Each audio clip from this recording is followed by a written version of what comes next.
લોકસભાની ચૂંટણીના મતદાનના બીજા દિવસે શાંતિલાલભાઈ મારી ઓફિસે આવે છે અને શેઠે મોકલેલા છે શિવમ પાર્ક હોટલનું તમારા નેતાઓ જમી ગયા છે, એના 50,000નું બિલ બાકી છે. તે જ દિવસે વિક્રમભાઈ જે મારી ઓફિસે રહી છે એમના હસ્તે એમને 30,000 રૂપિયા હું રોકડા આપી દઉં છું.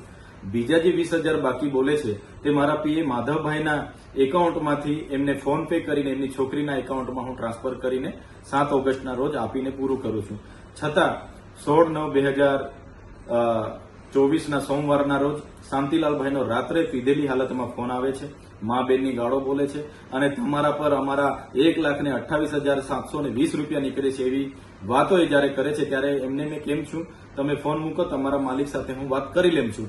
છતાંય એમના માલિકને હું પૂછું છું તો સંજયભાઈ એવું કહે છે કે 1 પણ રૂપિયો અમારો તમારી પાસે લેવાનો થતો નથી, જે તે બિલ હતું જે તે સમયે પૂરું થઈ ગયું. છતાં શાંતિલાલભાઈના બીજા 7 થી 8 ફોન આવે છે.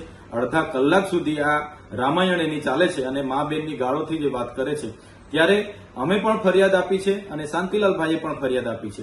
સામસામે ફરિયાદ છે, સામસામે કાયદેસરની કાર્યવાહી થવાની છે અને અમે ધારાસભ્ય લોકોના આશીર્વાદથી બન્યા છે. રાત દિવસ લોકો માટે કામ કરીએ છીએ, દોડીએ છીએ. એક ફળાવ ઝાડ છે એટલે કોઈ પણ વ્યક્તિ પથ્થર મારે એ વાંધો નથી, પણ આવા લેભાગુ તત્વ અમને બ્લેકમેલિંગ કરે એ અમે ક્યારે ચલાવવાના નથી.